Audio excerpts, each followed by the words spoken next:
Hey guys, how's it going? Still cutting tiny bits of styrofoam. If you haven't seen the other video, what I'm doing is I'm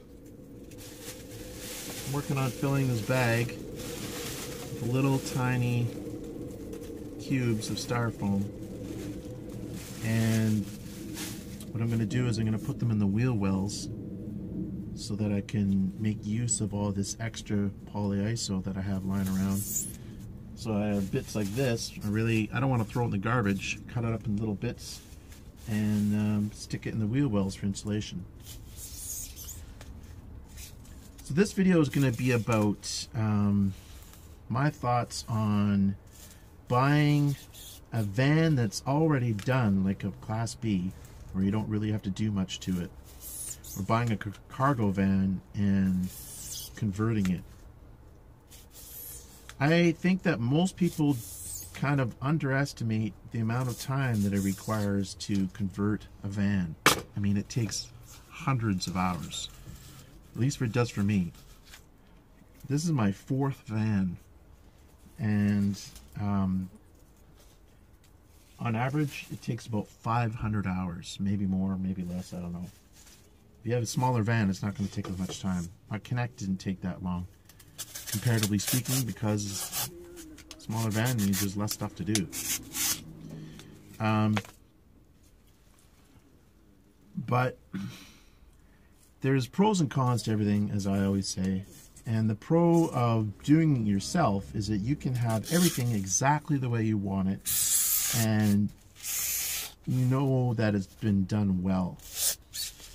For example, I'm insulating the wheel wells. If you buy a Class B van, are the wheel wells insulated? Maybe, maybe not. So it's one advantage of doing it yourself, is you know things are done right. The other advantage is I think you get better value for your money if you buy a van and convert it yourself, because a cargo van is way cheaper to buy, and there's way more of them than a Class B, so you can have larger variety of vans to choose from when you're first buying. Having said that, there are negatives to doing the build yourself. It costs quite a bit of money because you're buying everything new. Well, you don't have to, but things like insulation, you pretty much have to buy new. My first van, I actually bought all my insulation off Craigslist. I bought 20 sheets, kind of like this, except that they were 2 inches instead of 1 inch, and cost me $5 a sheet. And so I bought like a whole bunch of them, and it saved me a lot of money. But that's, you know, I lucked out that I found some used stuff. Anybody want some cubes? Now, another disadvantage of kind of doing it yourself is that you might not really know what you're doing. And if you can buy something that's been professionally done and you don't have the skill set to do it, then you just saved yourself a lot of difficulties. For me, I'm kind of like, since I'm in the middle of doing this, I gotta say that I'd rather be doing other things, to be honest. But because I want things a certain way, like I want a very open feeling van, I don't want to be like, you know how they have those Class Bs and you got this much space between the kitchen and whatever's over here, and it's like you're in a train, except it's worse, and it feels very claustrophobic to me. Not that I really have a big problem with claustrophobia, but the van that I'm building is going to have a lot more of an open feeling. So these are the kind of things you can do when you build your own. You can make it your own and do things the way you want it.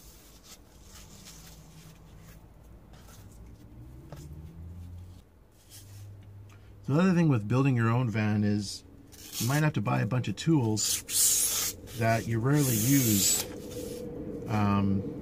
And I always debate whether I need to ever buy them again. Like, for example, a hole saw. How often am I ever going to need to drill a hole in the bottom of my van? Like once or twice. And then I spent $15 on this silly hole saw. Keep in mind, I live in Canada, Vancouver, Canada, where everything's more expensive. So I guess I'm just cheap and I don't want to spend the money. But then you got to ask yourself, what am I going to do with this thing? Give it away? I don't know. For me, one of the main reasons I bought the van, a cargo van, to convert myself is I really cannot be pulling up into my workplace in the Class B van. I mean, I could, but I'm going to have some serious eyebrows raised. And maybe I don't care, maybe I do. But in this situation, I do. So, having a stealthy van, living in the city, I can drive anywhere and nobody knows the heck I'm driving. They just... The other day, actually, I was at in a mall parking lot, a strip mall, and I was banging on some polystyrene to get it into this little spot I needed to wedge it in when I was insulating. And security guards came about 5 minutes after I stopped banging and then knocked on my door. So I go out there and they go, somebody complained that they heard some banging inside this van and they were wanting to make sure everything's okay. I said, oh yeah, it's fine. I just told them the truth. I was banging some styrofoam into a tight spot. So one of the security guards makes some comment in passing about how it's a construction van or something, and I didn't correct her. I just let her think that, because really, obviously, it's not. But it's just stealthy. They don't know what it is, and that's exactly what I want. Just makes my life easier. This is going to take me forever cutting all these pieces. So that's the advantage of having building yourself. I mean, if you've had a Class B, they would know that it's not a construction van. Chances are I'm living in it, and then they have a lot of negativity associated with that for your own private property and all that jazz. So that's one of the main reasons I went through the cargo van route. That, and because I want it to be the way I want it. And I want it to be done right. If I plan to live in this thing for a minimum of 10 years, I want it to be, you know, livable, nice. And the other thing with buying the, I kind of touched on this already, but buying the Class B, you're spending so much money on things I don't want. Like, I don't want a black tank. I don't want holding tanks of any sort. Then you got to empty them, and then you got to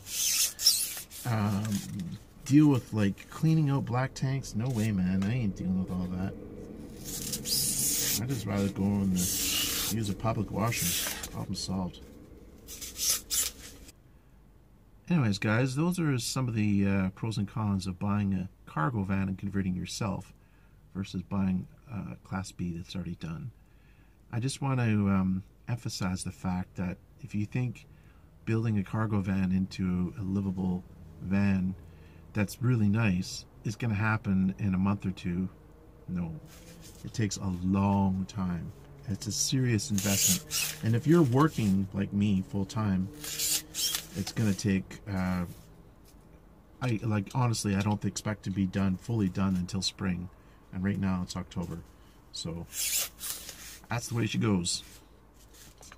Thanks for watching. Take care. Have a good night.